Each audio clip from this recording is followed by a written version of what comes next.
Hello and welcome to a brand new episode of Dylan Knows, episode 477, Sadistic Kaiju Christmas Tree. You'll find out why I called it that in just a minute. We'll talk about that though. A lot of sports ball talk this week. Don't know how that came about, but there was lots of that happening in sports. Some Mars, some start dates shows, Deion Sanders, Brittany Griner, J.K. Simmons, Dionne Warwick. What the hell was that? Email. Let's see if I got anything interesting in my email. Nope. Weather.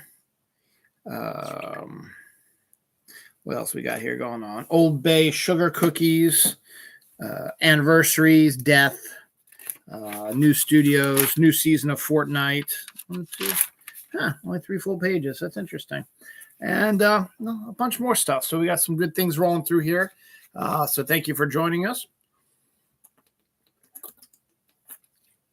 Got to drink a little of my green drink here.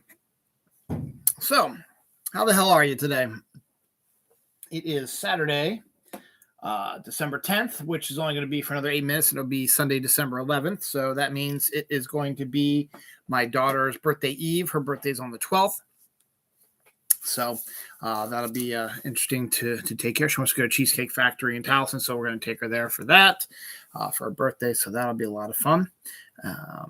And speaking of her, today we spent most of the day doing her Eagle project. She is building benches for a local park around here called Irvine Center. And we had a good turnout, and it was very freezing cold when we started. We went out about 7 a.m. this morning, and it was about 27 degrees up here in Reisterstown, and it didn't really get better till about, I'd say roughly about 10 o'clock when the sun came out and it started warming up things. So, but we had a good crowd who came out to help, and we had some issues with the wood, but all in all, my daughter did a really good job of running things and getting stuff taken care of. And by the end of things, we had gotten all the legs done for the benches and 2 of the backs done. Now, we would have gotten more done, but we had, as I said, lots of issues with the wood stuff. It's very confusing instructions and hard to kind of understand. And plus, my daughter, she still new feeling her way around about this stuff. She mislabeled some stuff, so it became a little confusing. And then I think stuff didn't get cut right and stuff like that. So it was a process, but we got it done. And we're not it done, but we got through it. We're going to finish it up next Sunday. Don't want to do it tomorrow because everybody's exhausted. I'm exhausted. I almost said I was going to do this tomorrow, but then I remembered that the Ravens are playing the Steelers, so I want to kind of watch that game. My wife is exhausted. My daughter's exhausted. My son's exhausted. And I'm exhausted. So it's wonderful. But it's good all in all. So I'm glad for her. And we're good that happened to that.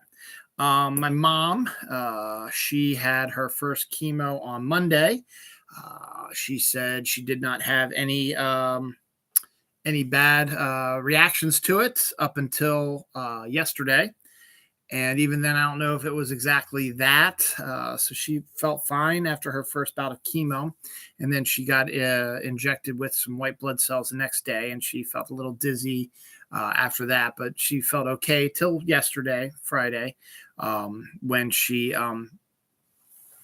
ate something and ended up throwing up, which she hadn't done in 4 or 5 days. And when the doctor said that you throw up, there's these nausea pills you can take to help quell that. But she took some more and she threw up some more. So that kind of freaked her out a bit. So then this morning she was working through the stuff, threw up a little bit more. And my sister called her, and my sister said, why don't you call that emergency number that we got, because sister came down to help her with her first chemo. And so my mom called the emergency thing, said that, and then she took the nausea pill again this morning, and she threw it up again. So she thought maybe it had something to do with the pill. She'd been taking it all week and had been okay, but this last couple times made it rough for her. So they put her on a different pill, which she was taking during the summer when she had a lot of nausea during the summer. So, and it seems to be quelling it. So she's doing okay. She has to go back for an office visit on Thursday. I'm going to take her to that because she has something she needs to do to get some tests, because have a question about something on her MRI underneath her armpit. So she's a little worried that there might be some more cancer in the lymph nodes now. So we'll take a look at that. So I'm going to take her for that. So we'll see what happens. So keep thoughts and prayers up. My mom doesn't have to have her chemo again until the 19th. So that's good. So here we are. So that's everything you need to know about me for this week. I don't think anything else was going on this week. So we'll move on. It's only 3 pages, so I'm going to see if I can get this done quick so I can go to bed sooner than later. So the reason why I named today's episode Sadistic Kaiju Christmas Tree is there is a new trailer out for a video-on-demand movie called Killer Tree, which is about a sadistic kaiju Christmas tree. And I just thought that was kind of a funny name. So we went with it for the episode name. And I'm glad I did, because hopefully that'll get a lot of people say, what the hell is he talking about? So I figured I'd get it out of the way, tell you what it's about. And then, you're all probably going to leave now. There's a trailer for a movie called Alice Darling that stars Anna Kendrick. It's a new thriller. Looks like a generic sort of thriller, but I just wanted to let you know that, it's out there if you're interested in the type of stuff. Japan is prepping a Spy X Family live action stage show. Spy X Family, if you don't know about that, is the hottest manga and anime actually in Japan right now. It's about a young girl who has, I think, some sort of psychic ability. And this spy group or whatever needs her to infiltrate this fancy school to meet up with like the villain's son who's in that school also, but she's a orphan, I believe, or something like that. So the spy group sends a male spy to watch over her and become like her dad. And then I think they need a mom also, so they send a female spy assassin sort of type to be the mom. And so this couple, they become this sort of pseudo family with a dog and stuff like that. And obviously it looks like, I've seen bits and pieces of it, but it looks like that the man and the woman, the 2 spies, are starting to fall in love and actually want to keep the family together. And the daughter really enjoys having her having a family and stuff like that. So she's trying to keep it together. So it is, as I said, the hottest manga and anime in Japan right now. So what else is next but a live action stage show? The Japanese are really good about doing that type of stuff for their audiences and stuff like that. So some shots of the costumes make it look good. So hopefully that'll be good. And it'll probably lead into a live action movie eventually. But there we go.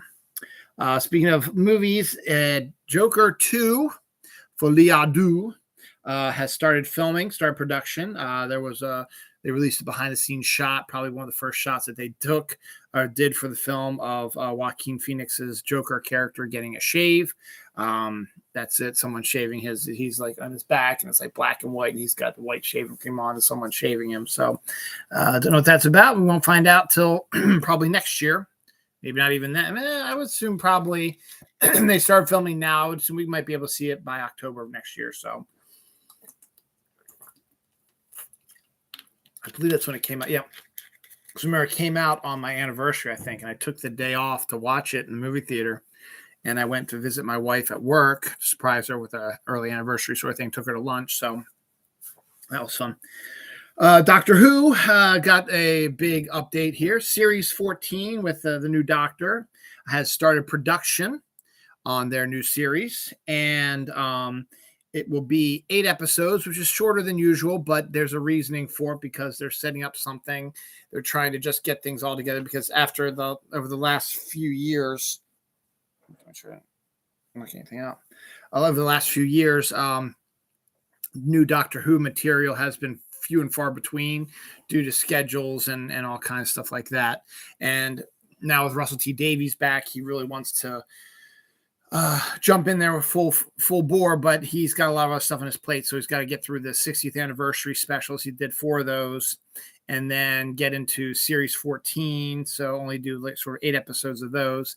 And then they're going to want to, now with Disney backing them, they can get into more stuff. So they're going to do more spinoffs. They're going to do more episodes, more series.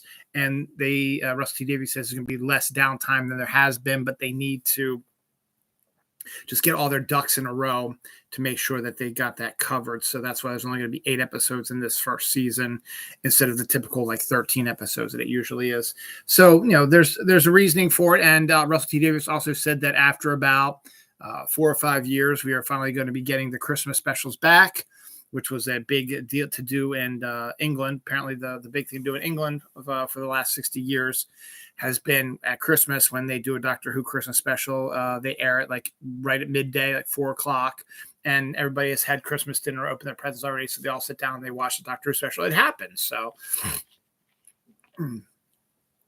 but the thing is, though, it will not be a Christmas special for 2023 because 2023 already has the 4 specials for the 60th anniversary, and the new series probably is going to start, or will start around there. Hey, Scott Troutman, you're the one who's watching me. Hey, man, here's to you. Thank you. Yes, they do need to bring back Torchwood, by the way.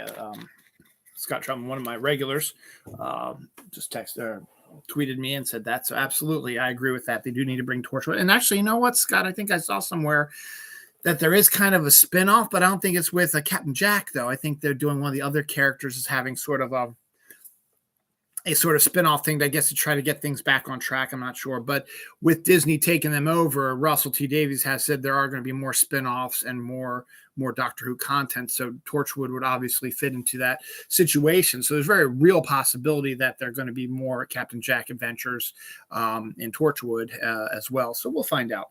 But so they've got the 4 specials that are coming out for the 60th anniversary, and then they've got the new series.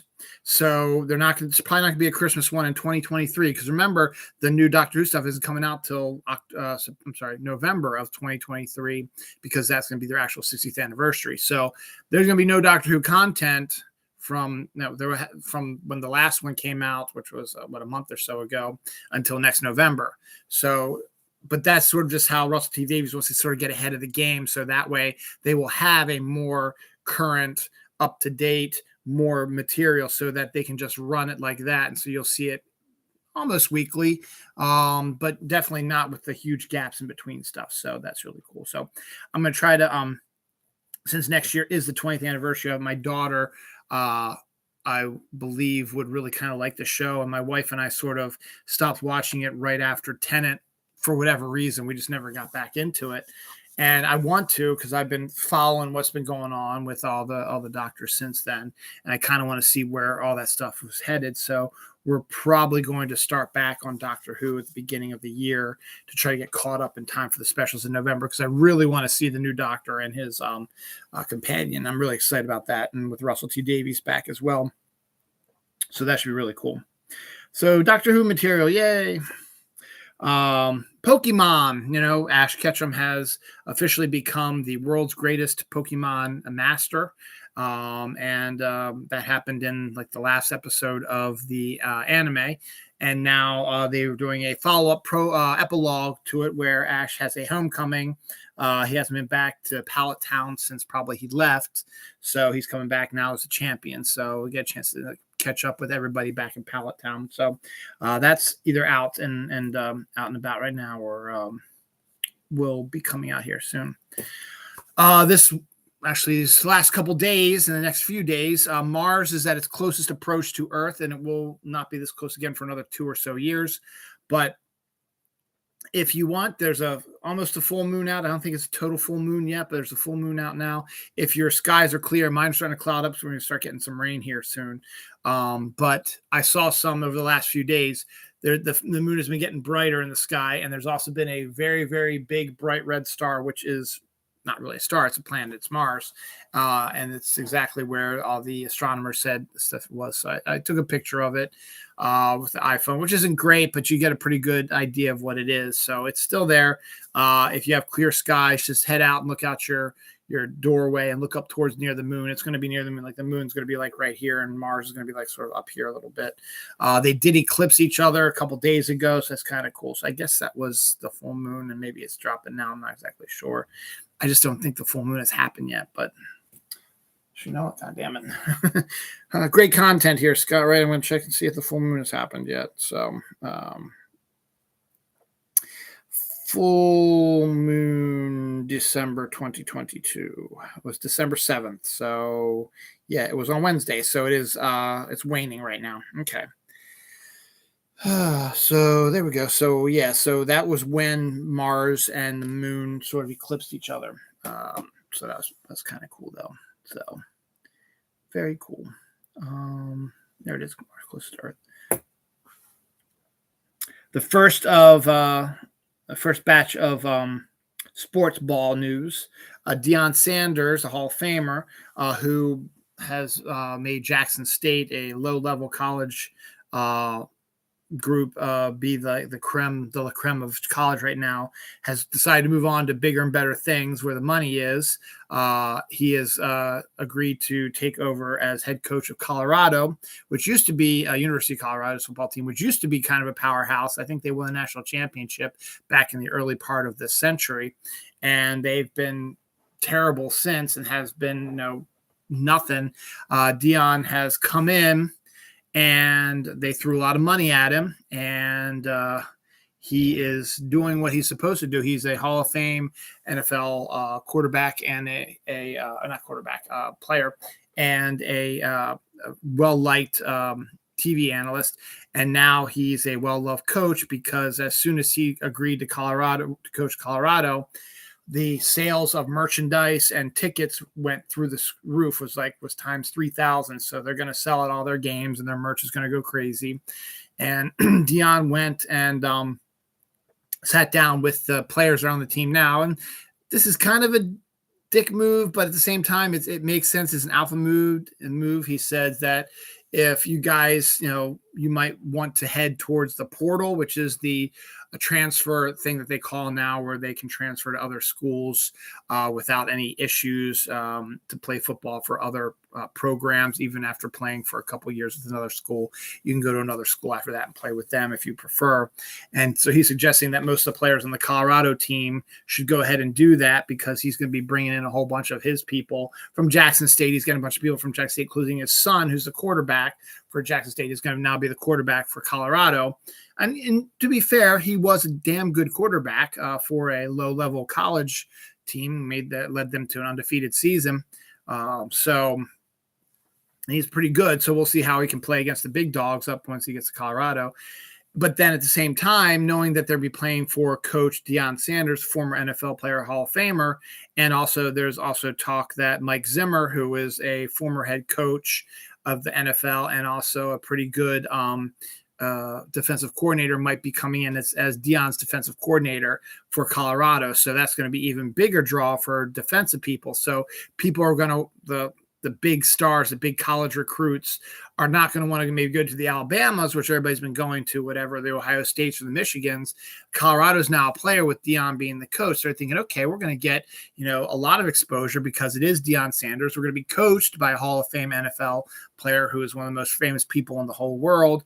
And we might be, defensively, if you're a defensive guy, you're going to be coached up by one of the best defensive coordinators that there's ever been as well. So Colorado is going to have a massive turnaround if all goes according to plans next year. So, keep an eye on that. That should be interesting. If you're interested in that type of stuff, obviously there are a lot of people that aren't, but it's intriguing to say the least. Grinnell College, I've never heard of this college before, but it's apparently a college, has set an NCAA record after attempting 111 3-point shots in one game. They sank 40 of them for 120 points, but still that's like all they shot were 3 points, and that's not a good way to play the game, though. As I said, they did sink 40 of them, so that's 120 points right there. So they probably end up winning the game. But damn, 111 attempts at three-pointers is just way too insane. It's crazy. One last sport ball thing, kind of. Brittany Griner, who was a WNBA black lesbian female player who had gone over to Russia to play over there, something like that, and was caught as she was trying to leave with some marijuana, I think, and they threw her in prison and held her really without, because it's Russia, held her without any like bail or chance to appeal or whatever. And then they moved her to a work camp, which is even worse than the jail she was in. So the United States has been working tirelessly to try to get her out. They finally were able to make a deal to bring her back. And so she is a free woman again. And back home in America. We had to exchange for a Russian prisoner we have in here, but in the end, that's kind of for the best. So good on them trying to get that taken care of. It is now officially award season, and Top Gun Maverick has won Best Picture from the National Board of Review. So that's almost a sure bet that it will get nominated for Best Picture in the Academy Awards and have a good shot at winning as well. Stranger Things won Best TV Show of 2022, and Noah Schnapp, who plays Will, has won Best Male TV Star of 2022 at the People's Choice Awards. Those are a little bit more, obviously they're People's Choice Awards, so you're going to get more of the popular stuff like that. I think I have another critic thing, but I can't find it on here. I'll get to it when I get to it. But it is award season, and we're going to start seeing, it was the nominees that people got. Oh, there they are. Andor gets 2 Critics' Choice Award nominations. The Critics' Choice Awards haven't been delivered yet. They've gotten, but Andor got 2 nominations, one for Best Drama and one for Best Actor in Drama for, I have his name here. I can't think of the top of my head now. Diego Luna. So, and then the Weird Al Yankovic biopic with Daniel Radcliffe also got nominated for 2 Critics' Choice Awards, one for Best Movie Made for Television and one for Best Actor in a Movie Made for Television. So Weird's racking up some points as well. So you might need to look forward to that. We're getting a Golden Globe season and stuff like that. So that's a couple of interesting bits. But yes, award season is underway, so you're going to probably start hearing more and more of these award things. You're going to start seeing the awards for every state seems to have like their awards, stuff like that. You'll start seeing them. You'll start seeing some of the bigger ones and other stuff like that. So we're in for an interesting award season coming up here.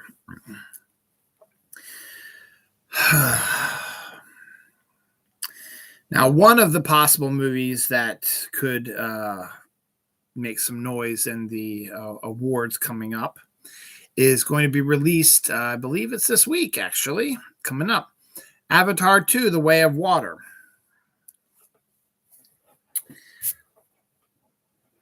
I've liked James Cameron for a while. Great movies, Terminator 2, Aliens, True Lies, Titanic, even Avatar somewhat. But what I liked about James Cameron was the fact that if he needed something to help make his films better, he sometimes went out of his way to actually invent it because he's a pretty smart guy.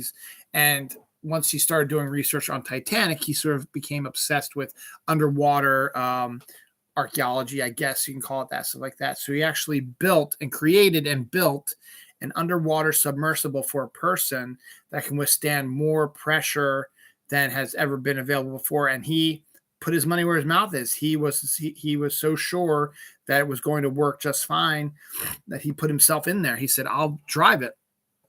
On his first test drive into the deep, dark waters, and they did a whole special about it. And I watched it. I thought it was kind of interesting. I defended him during the whole "I'm King of the World" thing he did for Titanic, which honestly, I still don't see what the big deal is because people are looking at it as that's an egotistical sort of thing that he did. But in the end, he was quoting the movie.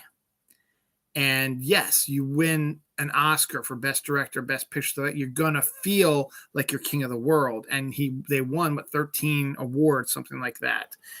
And I had no problem whatsoever with him screaming, "I'm king of the world," because that was in the movie.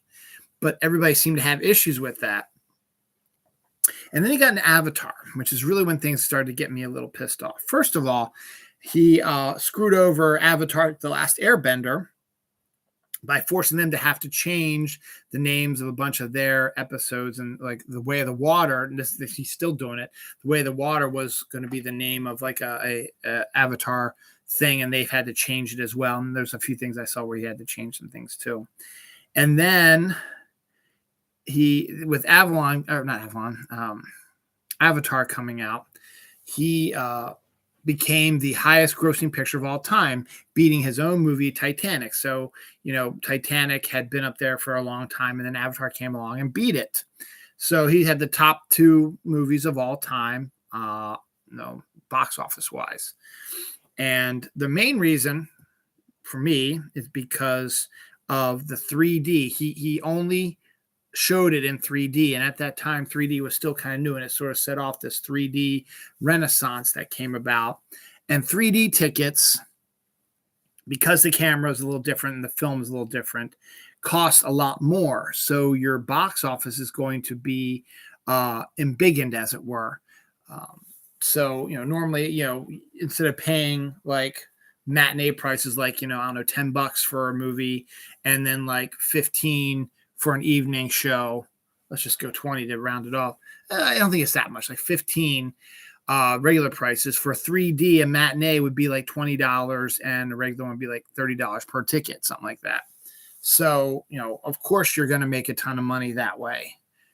Titanic got big because it was number 1 at the box office, really only not even after it first came out. When it first came out, it went up against Scream, and Scream beat it at the box office for like weeks, but it was consistent. Titanic was consistent. It stayed in the number 2 slot forever. And then once Scream made its way out, it jumped its way to number 1, and then it didn't look back for months. So that's how it kept building up money and stuff like that.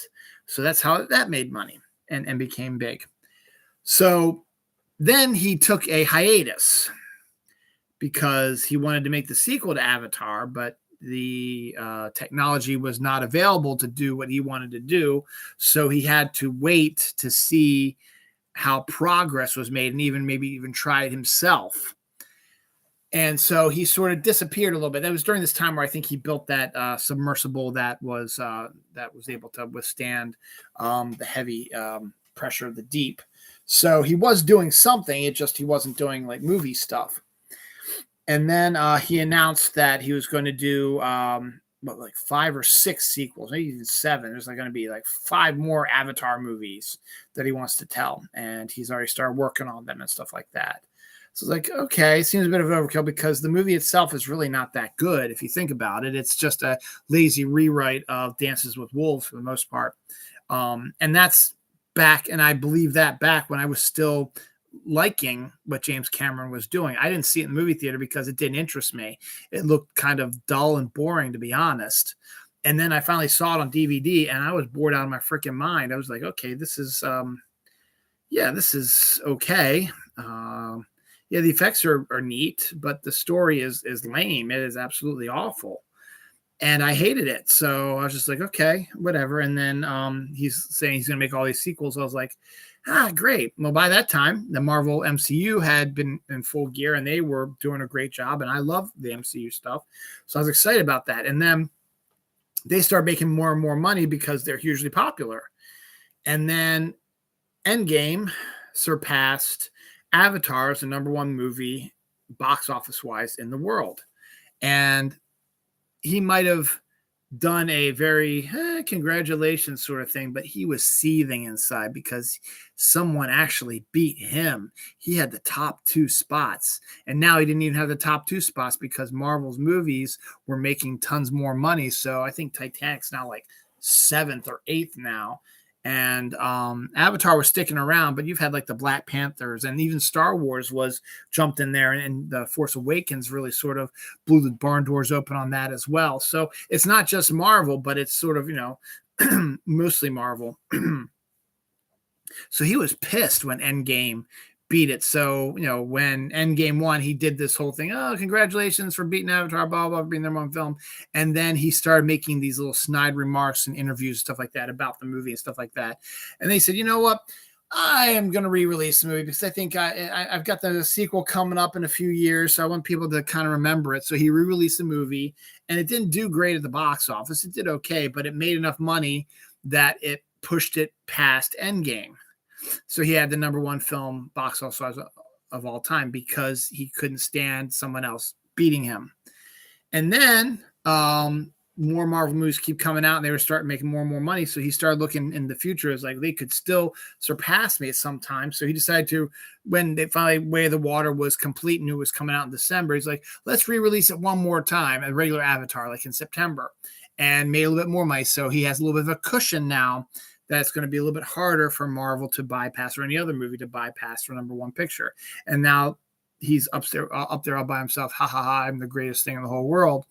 And then he starts dissing Marvel in interviews, all kinds of stuff like that. And they're much like with the Zack Snyder fanboys who absolutely despise, the Avatar fanboys are just as bad. Okay, maybe not as bad as the Snyder ones. They're toxic, but the Avatar ones are just as, how dare you demean our God, and you're a stupid fuck, So he just started doing all this stupid comments about Marvel and saying about how much better his stuff was. And it really came to a head this week with his comments about James Cameron says Marvel's visual effects can't compare to Avatar 2's. Okay, we get the point. You don't like Marvel. I got it. You've mentioned how many times you hate Marvel and think they're useless pieces of shit. And here's the other thing also, like, you're rehashing the same stories all the time. You're doing 6 sequels to Avatar. That's rehashing the same goddamn thing. It's a continuous story. Yes, Marvel is not rehashing the same stuff. They're telling a continuous story, like your Avatar, by the way.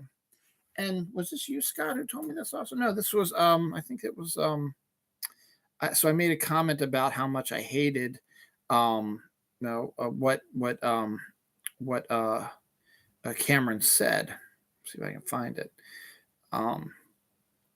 It wasn't you, Scott. It was Scott Braveboy. That's what it was. Scott Braveboy's like, it's the same effects companies doing both Marvel and Avatar. So how can they be better? Because it's the same company. So, and I made a comment about it in a different post, a Joe Blow's post, and I just was getting reamed by Avatar fans. So I just turned off notifications for it because I really don't care. But yeah, so he says that stupid thing, says Marvel's visual effects can't compare to Avatar 2. All right, yes, we get it. You hate Marvel. You don't have to keep reiterating it over and over and over again. We get it. So it makes me sick. J.K. Simmons is going to be playing a ripped Santa Claus in the Chris Evans, The Rock Christmas movie Red One, which will be out next Christmas, which is currently filming right now. They had some behind the scenes look at a ripped J.K. Simmons, who was ripped for a different movie. I forget which one it was. By the way, if you want to see one of the greatest Christmas movies of all time, it's animated. It's called Klaus, Klaus. It's on Netflix, and J.K. Simmons is the voice of Klaus there too.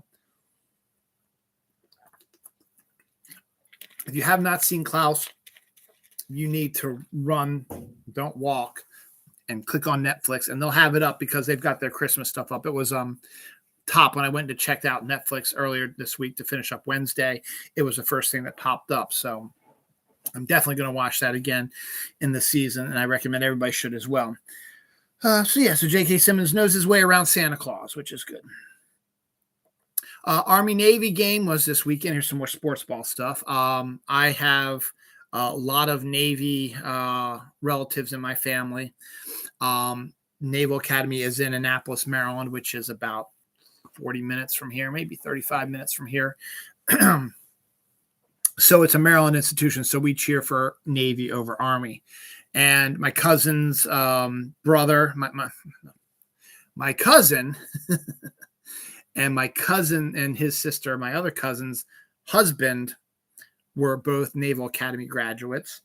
The guy I work with at work was a Naval Academy graduate, as was his wife.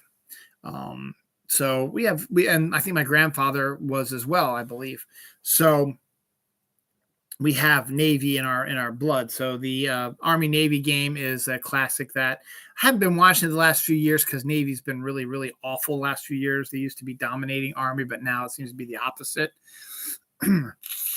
And but I'm always intrigued about what things are going to be coming up and not things coming up, how the game goes. So we had the Army Navy game today, and it went to overtime for the first time ever in Army Navy history. And the way college overtime works is each team gets a shot at the 20-yard line from the 20-yard to their 20-yard line to score a touchdown or a field goal. And regardless of what they do, if they get a touchdown or a field goal, the opposing team gets a chance from their 20 to tie it up or go ahead, depending on what it was. So they went back and forth for a while, but finally it was the regulation ended with a score 10-10, and the final score was Army 20, Navy 17. So they each scored a touchdown on their first possessions in overtime. Army kicked a field goal to go ahead 20-17. And then from what I heard is that Navy fumbled at the end zone, which ended the game for them. And Army ended up winning the game. If they wouldn't have fumbled that, they probably would have gone ahead and won 24-20. So we'll see what happens next year. But the Army Navy game is done and over with there. Teyana Taylor is going to be playing Dionne Warwick in a biopic. That's from Dionne Warwick's mouth herself, so she obviously had a say in the casting of it. So I guess there's an interesting story to tell there. I mean, I don't know much about Dionne Warwick, and maybe that's what this biopic's about. But what makes a good biopic is an interesting life, an interesting story. So maybe there's an interesting story to this, but honestly, I don't really know much about Dionne Warwick. So, I mean, hopefully it'll be an okay movie, I guess, but I don't think it's going to be one of those that I'm going to go out of my way to see. So, I mean, I'm definitely not going to see it in movie theater because it really doesn't interest me. And if it goes on streaming, maybe, but I don't really watch a lot of stuff for streaming now. But the fact of the matter is there's going to be a Dionne Warwick movie. So fans of Dionne Warwick, you're going to get your biopic, which is good. And it's Dionne's choice for who's going to play her. So that's pretty good. Terrence Howard has retired from acting. That is the new trend now where actors say they're going to retire from acting after acting for so many years. Terrence Howard is one of the young ones to do it. But honestly, he really hasn't done much since that TV show on Fox. So I guess he said it's about time. He saw where the writing on the wall was. So I figured let's just end it here. And, I was fairly successful and still making money. So good for him. A little history, and then we'll do some anniversary and death stuff, and then we'll move on. Oh, wait, no, hold on. Fortnite. I'll talk about the new season of Fortnite in a second, but I just want to detail this. This is complete, utter horseshit. A parents group is setting up a class action suit against Epic Games, who are the creators of Fortnite, saying that, where is it? I have it blocked. That Epic is legally responsible for their child's dependence on Fortnite, like a tobacco manufacturer is liable for people dependence on cigarettes. That's their case.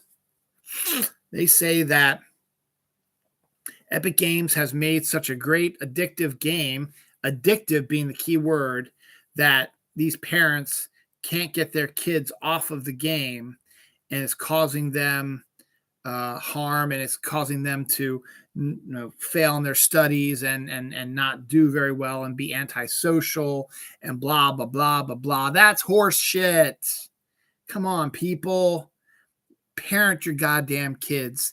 If you don't want them to play the game, or if they played it too much, you shut the fucker off and tell them you can't play anymore. If they whine and bitch about it, you send them to their room or you punish them. End of story. Say, well, you know what? You can't play any Fortnite anymore. And if they freak out even more, there's something seriously wrong, not just with you, but also with the kids. Now, maybe they have a point because the kid keeps freaking out and starts suffering from withdrawal from not playing Fortnite. Maybe, but that's not Epic Games' fault. They created an entertaining game. They didn't go out of the way to say, we're going to make sure that these kids play it 24/7 and ruin their lives. No, that's not what companies do. Now, tobacco companies know what they're doing because they know that the chemicals in that are addictive. It's a completely different animal than this. Now, you might think I'm wrong, but it seems to me like it's more of a frivolous lawsuit, and the fact that you can't parent your kids. Now, there was one video that came up on TikTok, which is hilarious, where these kids were getting sassy with their dad because he told them to stop playing Fortnite, and they said, "I'm still playing my game," and he takes their gaming console and destroys it. Now, that's maybe a little extreme, but that's one way of breaking the addiction. There is a little bit there. I play Fortnite. I don't suffer from withdrawal. There have been times where I haven't played it for 2 or 3 days. I played it, and today I played it for roughly about probably an hour, and I'm fine. I played it for longer as well. My son plays it as well, but he plays it for a little bit, and then he gets bored with it, and he goes and plays Roblox or other games as well, plays some Pokemon video games, whatever. I just find this lawsuit very frivolous. You can't really prove that Epic Games Fortnite game is addictive to children. It's with the chemicals in tobacco and cigarettes. That's something that happens. It's a byproduct of ingesting that into your system as you get addicted to it. But this isn't being injected into your system. It's something up on a screen. And I just find it frivolous. I could be completely, way out of it, but I think it's absolutely ridiculous lawsuit. And it's basically come down to is that video games are addictive. Yes, they can be, but that's where you come in as the parent to try to make sure that they don't overdo it. And if they don't like it, you have to goddamn parent them. You send them to the room without playing. You punish them. You tell them they can't play video games. Like my son's friend. He plays Fortnite, but again, he's not addicted to it, but he likes to play it a lot.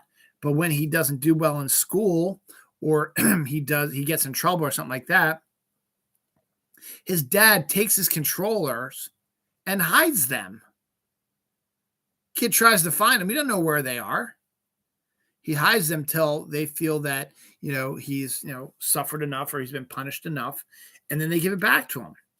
And that's a way to say, hey, you screwed up, so we're going to take something away from it that you like, and you can have it back after you've done your punishment.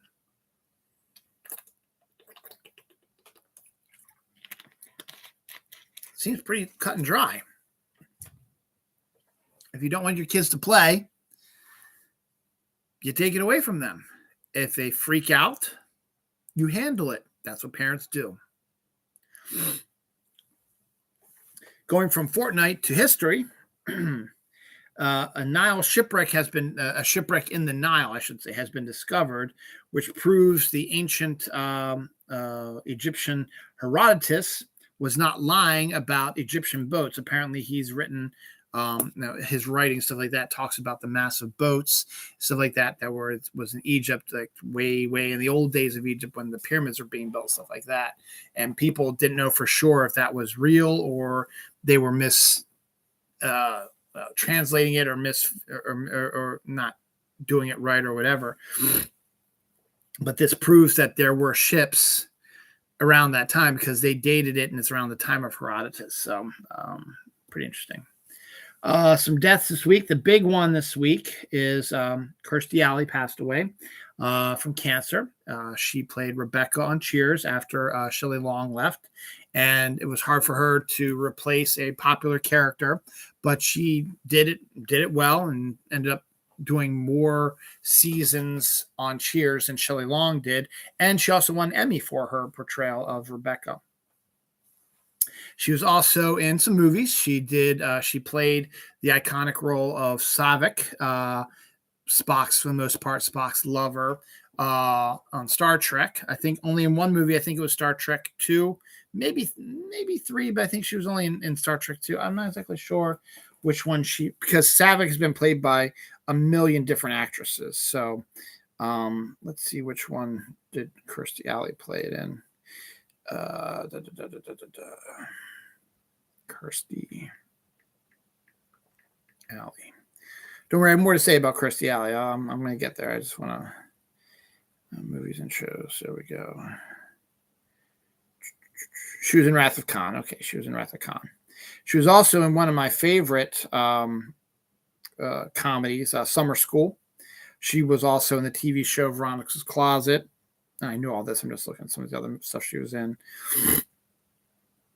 She was in Loverboy too. That's right. She was in Loverboy. I liked her in Loverboy also. I know I remember that she was in it. Yeah, she was in North and South. She's done a lot of different things here. Anything else major here? No. But she's been in a bunch of different things. But yeah, she was Wrath of Khan was where she played Saavik. But yeah, she was in Loverboy. I forgot about that, but she was in there. She was in Summer School, Village of the Damned, Drop Dead Gorgeous, For Richer or Poorer, North and South movies. She was in the Look Who's Talking series, which was about the talking baby, voiced by Bruce Willis, and John Travolta played her love interest, and he got her into Scientology. So she was a Scientologist. She was also a anti-vax Trumper. So I'm sad. She died. I didn't want her to. I don't want anybody to die. But a lot of her beliefs and stuff like that helped kill lots of people also because she was anti-vax.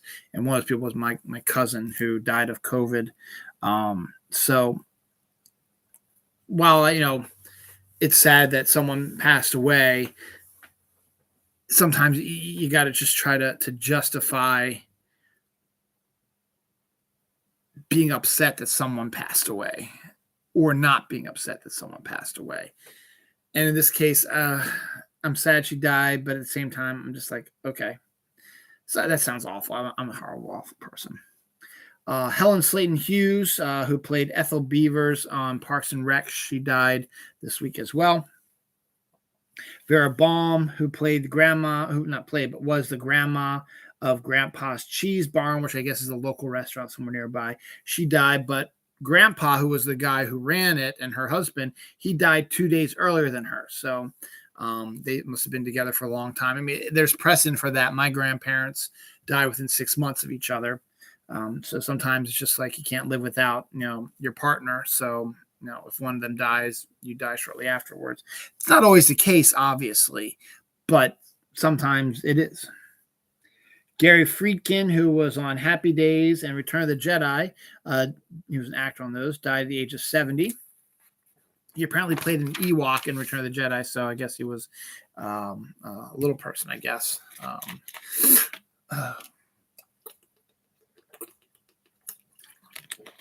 It's chilly down here, so I was outside in the cold, so I got a little bit of headache snuffles here.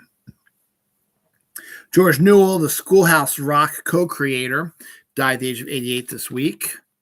The other big one this week was Bob McGrath, one of the original Sesame Street stars. He died at the age of 90. He was still on the show, I think, even this late in his life. Another pretty big one, Mills Lane, who was a world-famous boxing ref who got even more famous when MTV created their claymation stop-motion show Celebrity Deathmatch, where they had celebrities fight each other in wrestling things and like would tear their heads off and blood would gush out, and it was some interesting stuff, and it was funny, and they had fake celebrities, imitators doing the voices, but he did the voice of his character who was the referee for these celebrity death matches thing. So, but he is probably up there with the guy who said, "Let's get ready to rumble," one of the most famous boxing refs out there. And it's really funny that a referee is just as famous as the boxers as well. Evelyn, the oldest Los Angeles Zoo gorilla, died at the age of 46. Damn, she's only 3 years younger than me. So that's crazy that a gorilla lived that long, but that's not out of the realm of possibilities. And I believe that's all of the deaths for this week, because I think I only have 3 pages. A lot of anniversaries this week. Let's talk 1988. First, My Stepmother is an Alien. Came out 34 years ago this week in 1988. Stars Dan Aykroyd, Kim Basinger, and a very, very young Allison Hannigan from Buffy. And even Seth Green makes an appearance, which is really funny because Seth Green, Allison Hannigan played lovers on Buffy the Vampire Slayer, and they were young kids here. And there's a scene where they go out on a date, and they're like middle school kids, so it wasn't anything, steamy. It was just headed to a movie or something like that. But he was in it with her, and then they reteamed later on to play a couple in Buffy. So I find that kind of funny. Also, 1988, Twins. Arnold Schwarzenegger and Danny DeVito. That came out this week as well, 1988, 34 years ago. Great movie, by the way. And that's one I need to show my daughter. We just showed her 16 Candles since her 16th birthday is on Monday. We also showed her the Santa Claus. She had never seen the Santa Claus, the Tim Allen one, for the first time ever as well.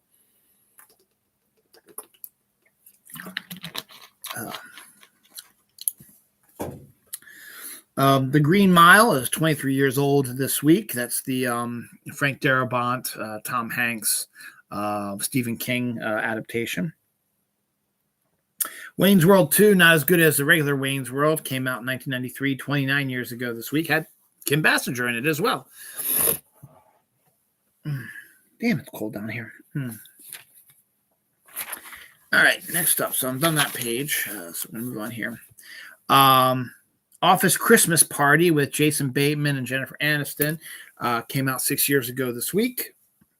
Apocalypto, which is, I'm not a fan of Mel Gibson, but he's a okay director sometimes. And this was a big chance, something he's never done before. He directed it, but it was mostly with a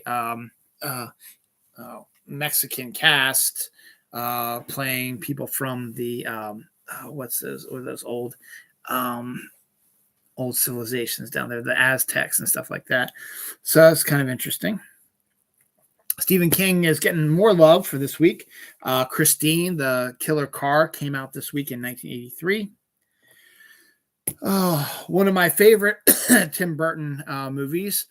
And I believe I still would have to think about this, but I think this is probably Danny Elfman's greatest score he's ever done. Edward Scissorhands came out in 1990. And what's got to say about this? Mayans, yes, Mayans is another one also. I think they were another one too that Apocalypto might have been about as well. I've never seen the movie, but I heard it's like sort of it's done in their native tongue, and it actually has Mayan, Aztec, and Mexican actors in it as well, playing their ancestors, sort of. Excuse me about that. But yeah, Edward Scissorhands, 1990. So that's came out. As I said, it's one of Tim Burton's, if not probably Tim Burton's greatest score. Not Tim Burton. Danny Elfman's greatest score he's ever done. It's one of Tim Burton's better movies. It's one I haven't seen in a while. I need to check it out again. Blood Diamond with Leonardo DiCaprio came out 16 years ago. A bit more of a violent, action-y sort of film. A little bit different for Leonardo DiCaprio, but he needed to change some stuff up there for a while, so that's what he did. 1982, which was 40 years ago, we got the movie that put Eddie Murphy on the map. 48 Hours came out 40 years ago this week.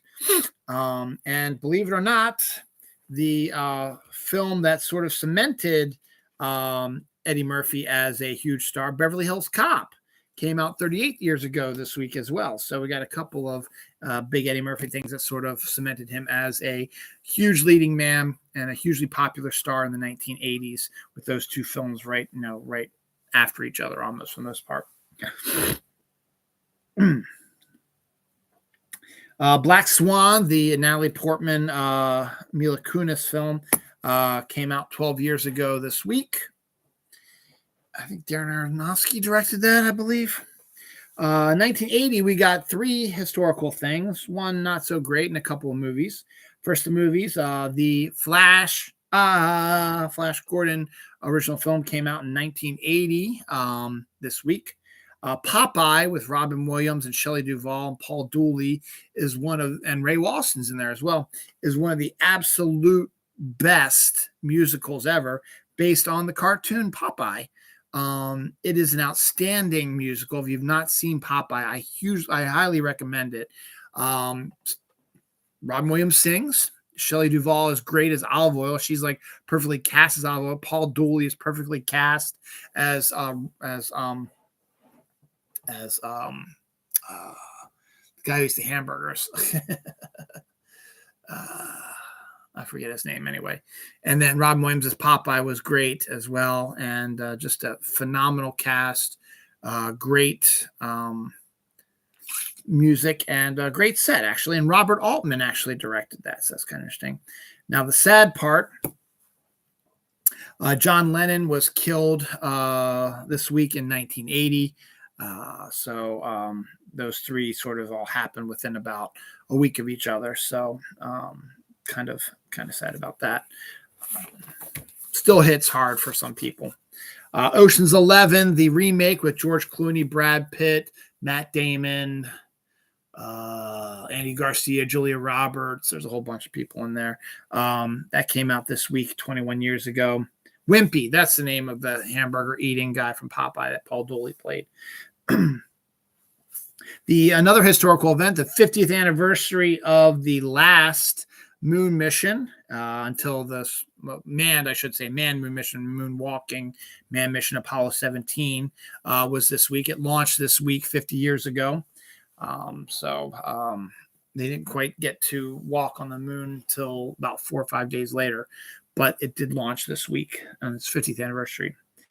Star Trek VI, The Undiscovered Country, came out in 1991, 31 years ago. It is a highly underrated film. It should be getting a lot more discussion. It is one of the better Star Trek movies out there. And it gets sort of... It's pale in connection. Wrath of Khan is one that everybody talks about for the most part, and number 4 with the whales as well gets a lot of discussion. But Undiscovered Country is actually a really, really, really good Star Trek movie, and it was like really the last one with the full cast all together in it before they turned it over to the Next Generation crew. So underrated. Should check that out as well. The Last Samurai came out 19 years ago this week. That is Tom Cruise and Ed Zwick's movie about the historical white white guy who goes to Japan to learn the ways of samurai and ends up becoming one of the last ones. What's interesting about that is my daughter is planning on taking a film history course next year. But it's not film history as in like the history of making film. It's films about history. And she showed me the class list, or rather the movie list of some of the ones they're showing. And they're going to be showing this movie. So that could be kind of interesting as well. But that came out 19 years ago this week. I think it's all the anniversaries. Yep. Whew. Okay. The big thing that happened on Sunday was, I talked about this on my show last week. And I just talked about it not too long ago. I like to play the game Fortnite. And they do 3-month-long seasons, and they have like specific chapters. So we were in Chapter 3, Season 4, up till last Saturday.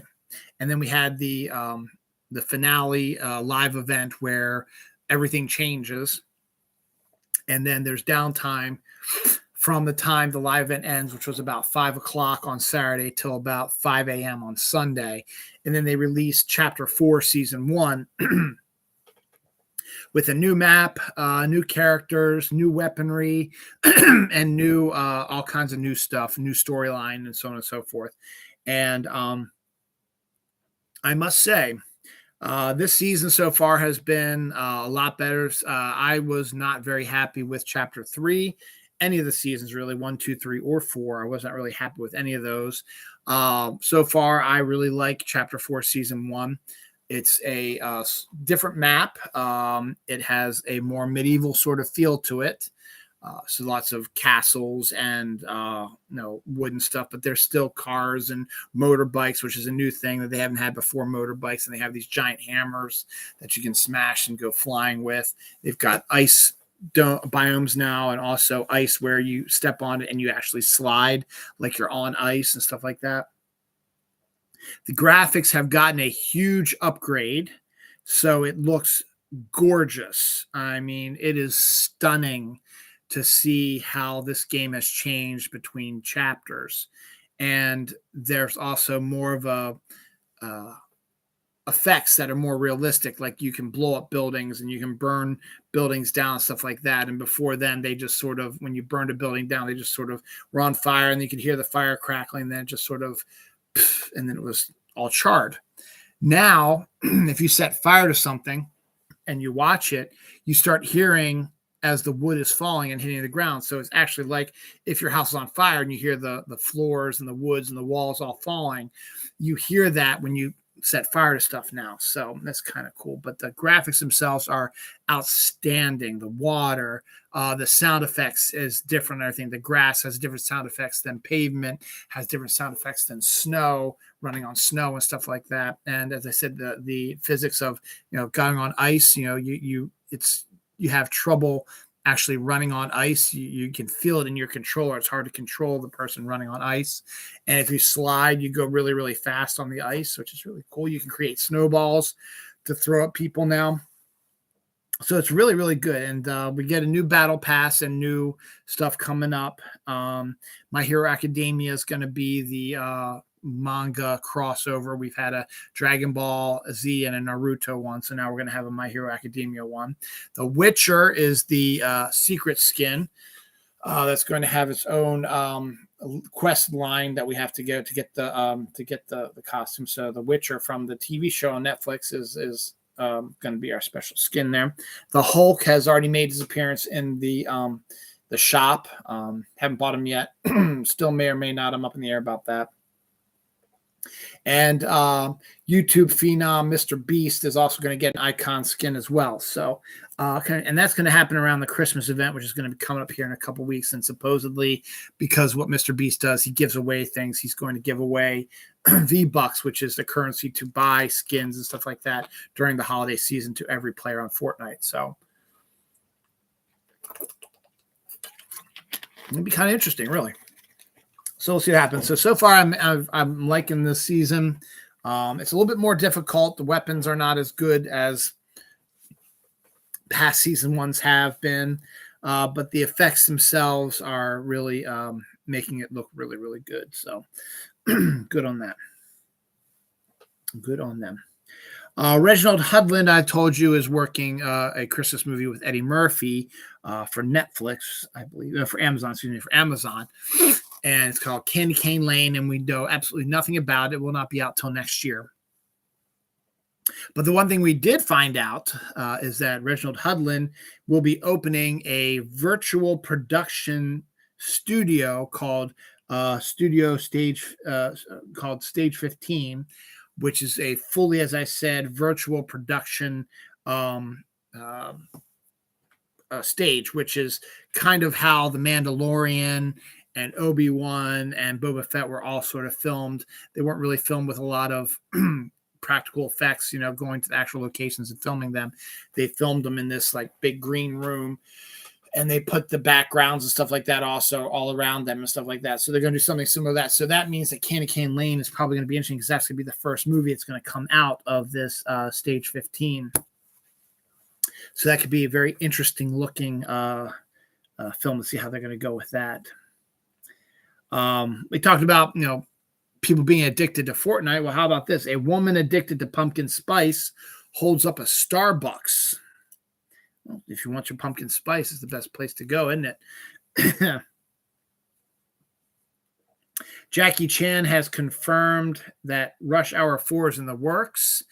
And I got to say, why? The first Rush Hour was okay, but I had no desire to watch the other ones. I don't even remember there being a Rush Hour 3, but there was. But now there's going to be a Rush Hour 4, and as far as I know, Jackie Chan's the only one who's talking about it because Chris Tucker, who was the other star of it, he hasn't done anything in forever. So we'll see what happens with that.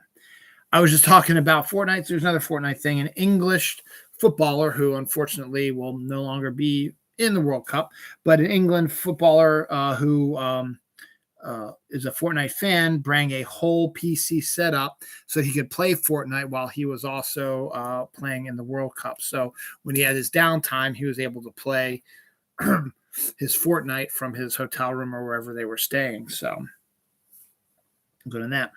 If you want to go do something besides video games, how about a board game? There's a new board game called Boop, which is a 2-player board game about bouncing kittens on a bed. Didn't say anything didn't say it was a kid's game, but you'd make the assumption that probably is. But the fact is, it's a kind of interesting sort of video game. So, or not video game, regular board game. So that's pretty cool. Last week, I told you that Mike Flanagan's deal with Netflix is up, and now he's signed with Amazon Studios, and he's going to start doing productions with them. And also, not too long ago, I also mentioned on the show, probably about a month or so ago, probably around maybe 2 months, maybe back in October, that people were asking him questions during the press junket for the Midnight Club, which was canceled, by the way, which I talked about that last week. But they mentioned, what would be, your ideal project. And he said he wanted to adapt Stephen King's Dark Tower saga because they tried to do it with Idris Elba and Matthew McConaughey, and it just didn't work. So they scrapped any other Dark Tower stuff they were going to do with them. But Mike Flanagan said, I would love to get my hands to do the Dark Tower saga. Flash forward to this week, Mike Flanagan is officially adapting the Dark Tower saga for Amazon, I would assume. So he got his wish as soon as he mentioned it. Literally, as soon as he signed the deal with Amazon, they probably said, "What would you like to do?" And we'll pay you for it. He's like, "I want to do the Dark Tower." So I don't know how that's going to work if he's going to just try to adapt all the Dark Tower ones separately, like start with Gunslinger or like do like what Sandman's doing, where they're adapting 2 of the story arcs from the comic, it looks like per season. Maybe they could do that for a Dark Towers TV show. We could do the Gunslinger and then whatever the second one is, and then so on and so forth down the line until you finish it up. And if you need a full season for one, because the books do get thicker, I've seen, if you need a full season for one of them, absolutely go for it. And then you have all these short stories you can do also. So conceivably, you could do 10 plus seasons of a Dark Tower show on Amazon. If Mike Flanagan's all with it, I'm probably going to be in there. I'm going to sit there and watch it.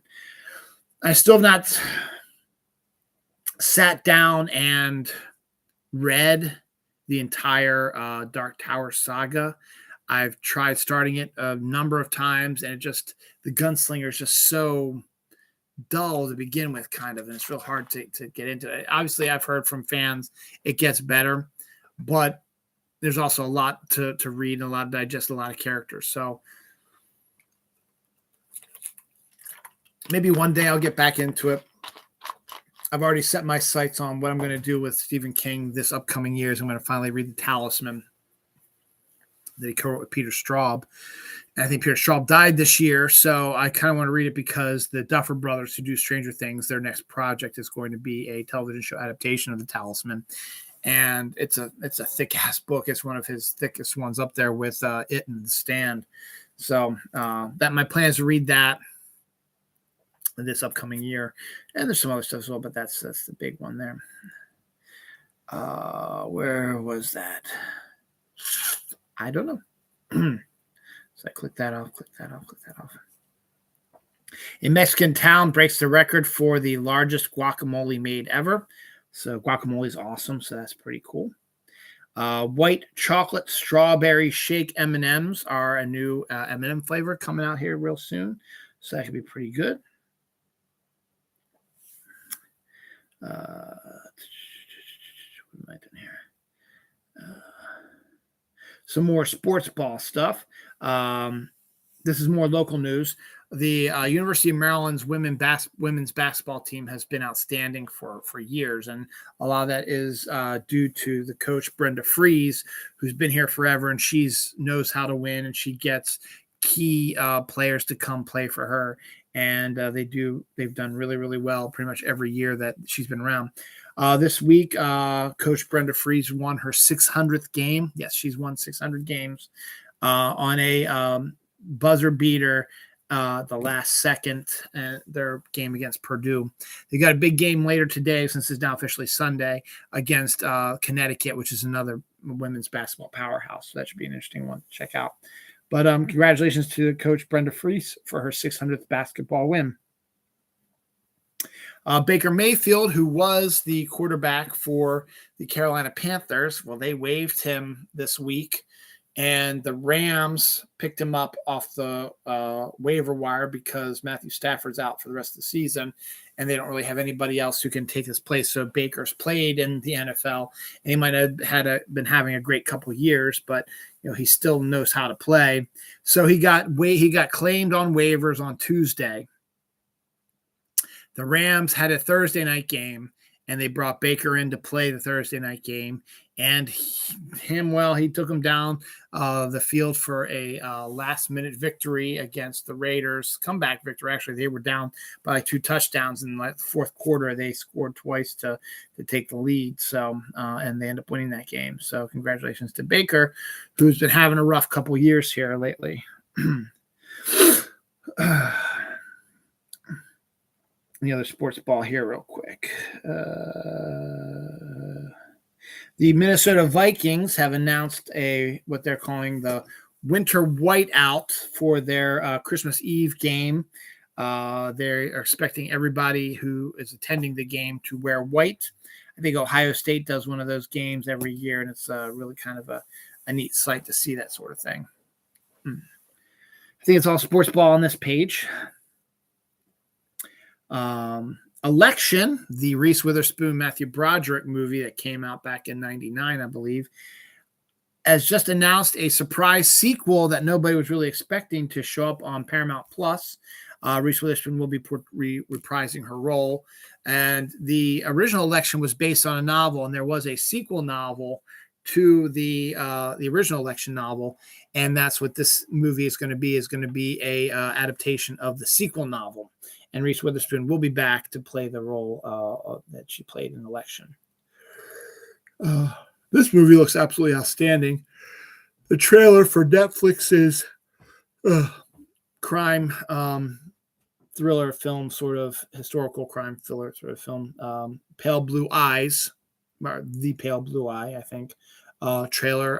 The full trailer came out this week. Has Christian Bale, who plays a army guy who has to team up with Edgar Allan Poe to solve the murders of some cadets. So the trailer gives the atmosphere, and it looks really, really good. So that's January 6th, and I can't wait to see that. Violent Night, the David Harbour Santa Claus meets Die Hard movie, overachieved at the box office, so it made more money than people were expecting it to. So, of course, talks go directly to a sequel. And the director's like, I got a ton of ideas, a couple of which include, will David Harbour Santa take on my guy Krampus, who I talked about last week? Or are they going to do another movie, but this time are they going to introduce Mrs. Claus, who they want Nomi Rapace to play? So Mrs. Claus. So we'll see how that goes.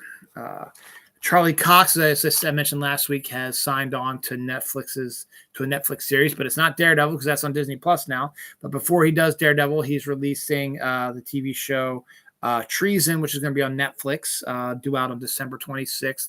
And he plays a member of MI6 who's trying to weed out a double agent.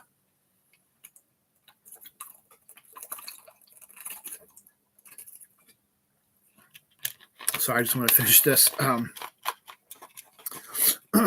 So it's kind of interesting. The original trailer for this came out a while ago, and I enjoyed it surprisingly more than I thought I would. But the second trailer came out, which is still showing to be a great film. Jennifer Lopez's new movie, Shotgun Wedding, about a wedding that gets hijacked by a couple of terrorists or whatever.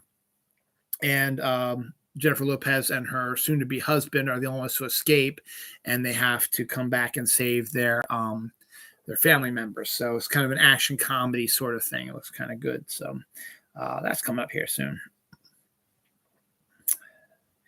Better Call Saul executive producer is going to be developing a Remo Williams TV show. Remo Williams was a movie that came out back in the 80s. I guess it was with Treat Williams, I guess it did well enough that, they haven't made a sequel since, but I think it's based on a series of novels. So I think this is a project that they were trying to find something different, something that people haven't seen for a while.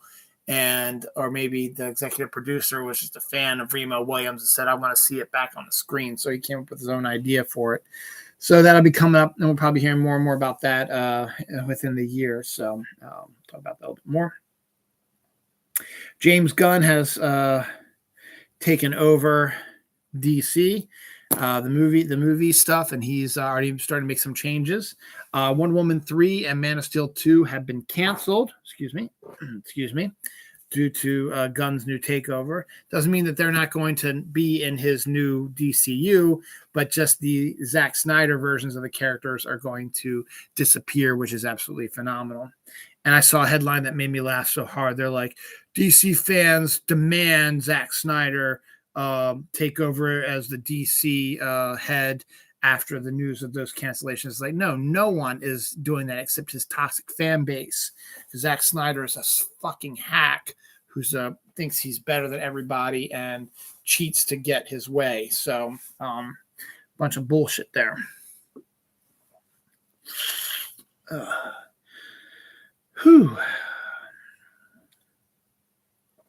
Sci-Fi has a new show called Ark. It's from I think Roland Emmerich as well, from Independence Day Saga and the Stargate people. And it looks like it's pretty much how you expect it to be. It's about an outer space arc where humans are on there trying to find a habitable planet. So it's going to be sort of something like that. But they had a teaser trailer show up for that as well. New hydrogen plane can fly halfway around the world without refueling. So that's something new that's in the works right now. Speaking of lawsuits, TGI Fridays is getting sued by a group of people who claim that their mozzarella sticks have zero mozzarella in it and instead have cheddar cheese in it. So that doesn't really mesh with what people want. They want mozzarella sticks. They don't want cheddar cheese sticks. So to be continued there. Excuse me. Last story on this page, then we got one more page to go. Bigfoot stole Christmas lights, and the proof was footprints leading up and back from where the Christmas lights were stolen. So I just find that kind of interesting story. This is from a cryptozoology sort of website that, they report on every sort of Bigfoot sighting, and most of them can probably be brushed off. This one I found absolutely funny, but they had Bigfoot footprints lead to their house, and then their house mysteriously doesn't have any Christmas lights on it. So their immediate belief is that a Bigfoot came and stole the Christmas lights to, I guess, decorate his cave or wherever he's in. So good on that. All right, the last bit, and then we're out of here because I really need to go to bed because I'm tired and I'm cold. And what's Scotty say? Seriously? It's cheese breaded and fried. Who cares? It's cheddar or mozzarella. People want big bucks, That's why they do these frivolous lawsuits, Scott. I mean, you had the woman who burned herself from hot McDonald's coffee, and she sued them and won. So people see that. They're like, oh, I'm going to sue, company for not making mozzarella sticks with real mozzarella, or we're going to sue a video game company for making the game addictive to our children. It doesn't make any sense to me either, man. But you're right. I'm fine with any type of breaded cheese. It's absolutely good, So we'll see what happens with that. A lot of actual local Maryland stuff here I just noticed. the University of Maryland football team, who had an okay year this year, will be going to the Duke's Mayo Bowl. There's a college bowl for everything now, it seems like. The Duke's Mayo Bowl, which will be playing against NC State. So hopefully they'll win that one. They were at a bowl game last year where they beat Virginia Tech, and they demolished Virginia Tech last year. This doesn't sound appetizing to me. I like Old Bay, but I'm not sure I like it in like ice cream or other sweet stuff. Now we have Old Bay sugar cookies. As like, you can call me a non-Marylander or whatever, but I'm not obsessed with Old Bay. It's good on crabs and good in crab cakes and stuff like that. And you can have good macaroni and cheese, stuff like that. And maybe an Old Bay bagel, but that's not outstanding. But you're going a little too far putting Old Bay in absolutely everything. And now you have sugar cookies. Old Bay doesn't taste like sugar. It's going to totally knock off the flavor to it. And to me, anyway, I believe it's going to. So, Old Bay only belongs on shrimp. Okay. I can see that too, but I like it on crabs and crab cakes. Those are pretty good too. And even macaroni and cheese somewhat too. But I'm also from Maryland, Scott. So that's just who we are. It's in our DNA, I guess. But I draw the line at Old Bay ice cream and Old Bay sugar cookies. Now, Old Bay, what do you call it? Bloody Mary mix actually sounds pretty good to me too, but that's besides the point. Last week, I'm sorry, we're talking about more Maryland stuff. The Chesapeake Shakespeare Company is going to be performing a version of A Christmas Carol that they're setting in Baltimore. Now, I have a personal connection to A Christmas Carol. My senior year of high school, we did a version of Charles Dickens' Christmas Carol. I played Bob Cratchit, so I'm always going to be sort of, interested in these type of things. So this one is a version of Christmas Carol set not in England but in Baltimore. And I think that's kind of interesting when it comes to something like that. I thought I had another Maryland one in here. No, I had Old Bay cookies. Yeah, so that was the three I saw. Okay, so that's good on that. Speaking of theater, there is a theater that is producing a New Jack City show on stage. Now, New Jack City was a film in the early 90s, I guess, with Wesley Snipes, and it was directed by Mario Van Peebles. And Chris Rock was in that also. Young Chris Rock was in that as well. But it was basically sort of that whole thug life, drug baron sort of movie that was popular around those early 90s time, stuff like that. And it's actually pretty good. Judd Nelson's in it as well. I remember that's one of his last films he ever did. Yeah, he's in that. But it was a pretty good action film, but now they're doing a theatrical on stage version of it. And I guess you could conceivably make a case to do that. You could probably adapt it for the stage. It just seems like, that seems to be the thing that's going on now, is that everybody is adapting movies to the stage. So I don't know if it's a musical, but at least they're doing a stage. But the story was that they're making this theater version of New Jack City, and Mario Van Peebles is going to come watch their show one night to see it. And I guess he gave the okay to do it. So pretty cool, I guess. Here's other local sports ball news. Lamar Jackson, our quarterback, sprained his PCL last week in our 10-9 victory over who did we play? I don't remember who we played. We played someone shitty. But Denver Broncos, that's what it was. So we had to have our backup Huntley come in, and he did better than Lamar did. So Lamar is like 1 to 3 weeks out, so he's not playing this week against the Steelers. So we'll keep that up in that as well. Some local political type news. Raphael Warnock won his runoff in Georgia to give the Democrats a 51 to 49 majority in the Senate, until the goddamn Christina Sinema today, or I should say Saturday, decided that she was going to change her affiliation to independent. So the 51 to 49 majority is now back to 49-1 sort of thing. So yeah, that's great. So she's gonna fuck us around again. But the fact is that Reverend Raphael Warnock did win that runoff against Herschel Walker, which is a complete joke of a candidate. And surprisingly, it was too close. It was way too close. Raphael Warnock should have run away with that after everything that Herschel Walker had said and done. So this country's still fucked up right now.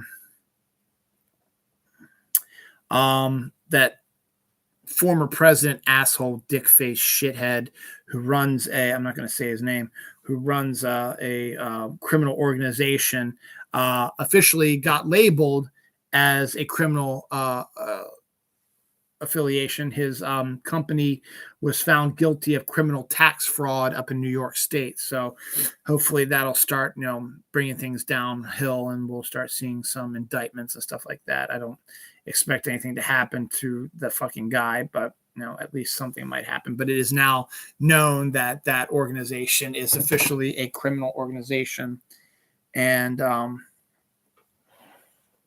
so wherever he goes, it's going to be on his, you are a criminal organization. So it's going to be harder to get loans and harder to, get jobs, as it were. So good for that. Last week also, I talked about how Quentin Tarantino said some stupid things about the Marvel Cinematic Universe, saying there's no movie stars in the Marvel Cinematic Universe. Unlike in his movies, there are movie stars. And Samuel L. Jackson, who is one of Quentin's best friends and actor, has been in like 4 or 5 of his films, called him out and said, "You're a motherfucking idiot. You don't know what the hell you're talking about, dude. Chadwick Boseman was a fucking movie star, you dumb fuck." I'm just paraphrasing what he probably said. Robert Downey Jr. has now officially also thrown his hat in the ring and has said, "Quentin, you're a fucking moron," also. So good on Robert Downey Jr., because Robert Downey Jr. is a star. And he's proving that by doing that. Gil Keenan has been hired to helm the Ghostbusters Afterlife sequel, taken away from Jason Reitman, who I guess didn't really have an interest to do it or couldn't do it or whatever. But now Gil Keenan is going to be doing the sequel. Good on that. What else we got here? Michael Gandolfini, the son of James Gandolfini, Sandrine Holt, and Margarita Levier have joined the cast of Daredevil Born Again in roles we don't really know much about right now. So that's pretty good. Last year's To Dumb, or maybe it was earlier this year's To Dumb, not the one that came out in September, but the Netflix sort of convention they do where they announce new projects or release trailers for new shows and stuff like that. They released one, like a little story, a little mini trailer for a film that was going to be called You Guys, or You People rather, which is going to star Eddie Murphy and Julia Louis-Dreyfus and Jonah Hill and David Duchovny and stuff like that. And it was supposed to be out this year, but then nothing came about of it. So I was kind of looking forward to it because that's a pretty powerhouse cast you got already. So this week, Netflix released a new trailer for You People, and we get a date. It's going to be due out January 27th. So we'll be seeing that January 27th. But it really wasn't really a trailer. It was more of a scene that was sort of built up as sort of a trailer. So you get a kind of idea of what the humor was about, where the basic premise behind it is that, Jonah Hill is wants to marry, Jonah Hill's white, obviously wants to marry a black woman. And he wants to get permission from her father, who seems to be sort of a, hyper, anti-white sort of black person, black guy, I should say. I sound racist, but and that's played by Eddie Murphy. And so they're having this discussion at a restaurant. He's trying to ask their permission to marry their daughter, and they're giving him all kinds of flack about it. So it was basically kind of a scene, not as funny as I thought it was going to be, but you still have a good powerhouse cast, and that's just one scene in the film. So it's still something interesting. So that's January 27th. So we'll see that more down the line, and more about that eventually. Ryan Cowie has been cast in a mystery role as a chaperone in 2 episodes of the Percy Jackson TV show. that more and more looks like that I was probably wrong. I thought it was going to come out late of 2023, but now more people are thinking that it's going to be due out early 2024. So we'll see what happens, I guess, because of special effects. Scientists have found mountains of sugar hidden beneath the ocean. So that's kind of a, how the hell did that get there, sort of interesting thing. The world's first operational sand battery can store energy for months. I guess it's sand is able to control electricity and energy in some form or another. So that's pretty interesting to see that.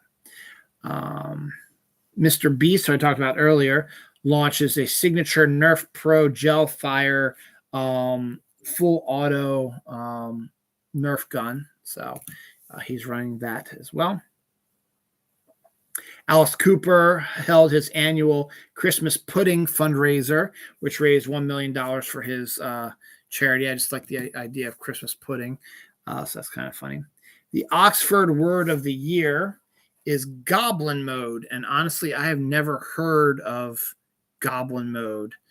So I'm going to see what it actually says here. What is goblin mode? Goblin mode meaning.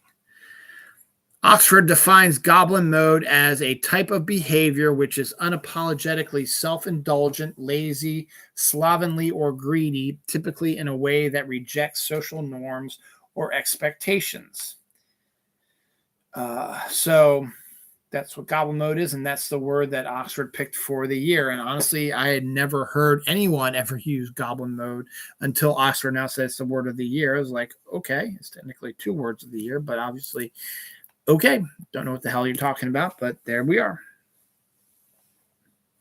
A woman sets up a wildlife camera near her outdoor Christmas tree and gets some great pictures of the outdoor animals reacting to her lit up Christmas tree. There's shots of foxes and raccoons and squirrels and bears and birds and stuff like that reacting to this actually lit up Christmas tree. And it's a gloriously lovely picture. So it's really, really cool. The James Webb satellite has taken the best pictures of Titan ever, which is the only other place on our solar system besides Earth that has liquid on its surface. It's not water, but it's a form of water. And the picture was able to beam through the cloud cover and give us a view of what the land looks like underneath the cloud cover. And it looks surprisingly like Earth, with green parts, water, liquid parts, and mountain parts, stuff like that. So I'm really looking forward to when they finally land a launch lander there. That's one of the only things I really, really, really want to see is pictures of liquid on another planet. I want to see these like methane oceans and stuff like that. I want to see what these look like. And that's what I really, really, of any space thing, that's what I really, really want to see. Up there with, like I told last week, that there's 2 black holes that are going to be colliding soon enough. I want to see what happens with that. That should be pretty cool as well. So good on that. Elvis Presley's private jet is up for auction at $840,000. So if you have $840,000 just lying around, go ahead and bid on Elvis Presley's private jet. The Farrelly brothers, well, not really Farrelly brothers, but Bobby Farrelly, one of the Farrelly brothers, has made a solo directorial film. I don't know if it's his first solo directorial debut, but he's doing a movie called Champions. So star Woody Harrelson, and it's a typical sort of cliched sort of sports movie, but it's cute. Woody Harrelson plays the successful coach of Iowa college team. It was an NBA coach at one point, maybe even played in the NBA, but he gets involved in like a car crash or whatever. And it's sort of like the Mighty Ducks almost. He gets sentenced to be the coach for the Special Olympics basketball team. And the Special Olympics kids have a great attitude, and they're not gonna stand for any of Woody Harrelson's nonsense. And of course, what he does, he's able to turn them into a crackerjack basketball team. So it's a typical sort of sports film, but it looks absolutely cute, and it's great to see a film that focuses on special needs people and their actual sports. The Special Olympics is really, everyone thinks it's pretty easy. It really isn't. These kids train as hard as Olympic athletes do as well, because they're doing basically the same things. So as the Olympics. Watched the last 2 episodes of Wednesday. Absolutely loved the film. Loved how it wrapped up. Loved the storyline. Loved the guessing to the last minute. Loved the mystery setup. It absolutely deserves all of the accolades and cheers and stuff like that it's getting.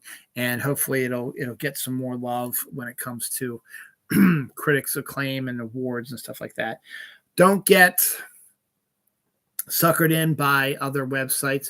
Netflix has not officially announced a second season yet, despite all these signs that are saying, yes, there's a second season coming. There is no announcement so far. And it's sort of similar to Sandman. It took them about 3 months after Sandman ended to announce that there's going to be a second season. So look for something similar to happen probably with Wednesday. But it was absolutely worth it. If you have not watched Wednesday, it's 8 episodes. It is a grand mystery. There's lots of, you think you solve one thing, but it opens a door for a bunch of other things. And also you get some interesting side characters and side stories. So it's really a really interesting show and very well worth your time. So I highly recommend that. And I'm going to keep recommending this through Christmas. You need to see the Guardians of the Galaxy Christmas holiday special on Disney Plus. If you haven't already, you need to see that as well. So watch that and watch Wednesday. As I said, 8 episodes. You can crank it out in a weekend if you need to. There is a Christian version of the movie Saw, but instead of it being like, torture devices and stuff like that, it's about, having faith and all this stuff. So but they're guys that are chained to stuff and they have to figure out a way out. And it's basically called the Christian Saw movie. So interesting. And finally, the final story for this week. A Hawaiian mushroom makes women orgasm just by smelling it. I'll believe that when I see it, but intriguing nonetheless. All right, y'all. That's it for me today. My head is all stuffy. I have a headache, and it's time for me to go to bed. I'm tired. So, Scott, thank you for watching, and whoever else was watching also for the majority of this as well. Thank you for watching. But, Scotty, you're always welcome. Thanks for watching. And thanks for interacting with me. I'm sorry I can't have more of a interaction with you, but I don't want to put the chat up because I've been spammed by that before, and I didn't want to deal with that anymore. So this is good. So thanks for watching, you guys, and whoever the other one is there. Thank you very much for watching too. Next week, we'll see what happens. All right. Bye.